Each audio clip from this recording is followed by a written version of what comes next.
New York's battle with Grub heating up over the weekend, with Senate Minority Leader Chuck Schumer calling for a greater oversight of the delivery app company. You cannot allow fake websites, and you cannot put a fee on the restaurants when the person who called GrubHub never purchased anything at the restaurant and never got a delivery. The senator was referring to fees charged to restaurants even when an order was never placed. Any crackdown a likely blow to Grub, which dominates the New York City delivery market with nearly 70% of market share, estimated to be its largest slice of any U.S. metro area. And Senator Schumer, not the only lawmaker serving up criticism. New York Councilman Gjonaj is behind the calls for an antitrust investigation into Grub, and he joins us now. Thank you so much for joining us, Councilman.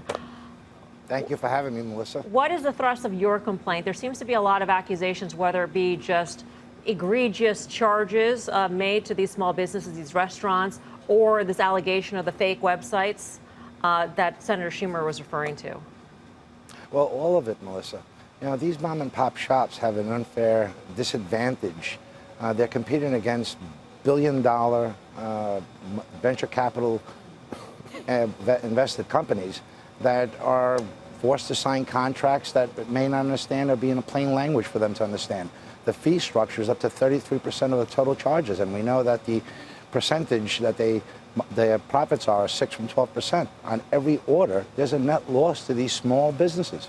Yeah, there's an example here, and I'm not sure if we have a graphic, but it's just a theoretical order from a restaurant. The product total may be $41, but then the restaurant has to pay $8.20 in a marketing commission, $4.10 in a delivery commission, and a processing fee of almost $2. So that it really does add up. So the total revenue is dented by about $11 here.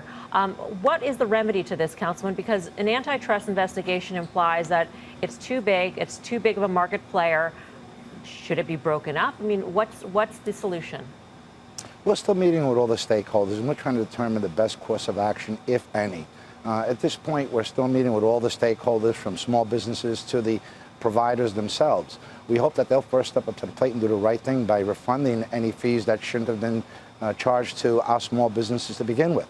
And then from there, we're looking at the fee structure. We're looking at the potential of an antitrust violation, if one exists. We're basically meeting with all to determine what our next steps should be. Have you gotten calls from other council people in various other cities who are saying, hey, you know, Mr. Gjonaj, what are you doing here, and how can we then follow on your coattails? Okay, it should be to no one's surprise that New York is taking this lead. This is the first here in the country. This is going to involve city, state, and federal branches coming together to address this issue, but we hear it on the streets from our local stores. Just recently, I met with a small franchise, a very small burger joint, that evaluated the bills over the last few years and found that there were charges of $16,000 that may be incorrect. That's mind-boggling for a very small mom-and-pop shop. So if this is happening on a very retail, local, micro-business end, imagine what this means nationally. All right, Councilman, we're going to leave it there. Thank you so much for joining us. We appreciate it.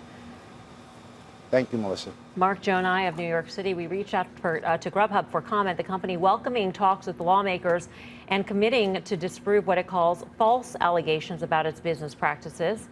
But let's trade this, because this brings into question whether or not its business model will be in question, whether or not it can go forward with charging the commissions that it does to the degree that it does. And if it cannot, then what does that business model then look like? But we need to talk about it in the context of what's happened to the stock, I think, which is really important. This was a $150 stock. It's been cut in half, number one. You look at valuation, it's not a ridiculous valuation given their growth rate, number two. Now you have to ask yourself, is all this bad news happening at once, and is that going to be a crescendo for the low? I happen to think it is. You also have the New York State Alcohol and Liquor Authority come out after these guys. You have huge, obviously, competition.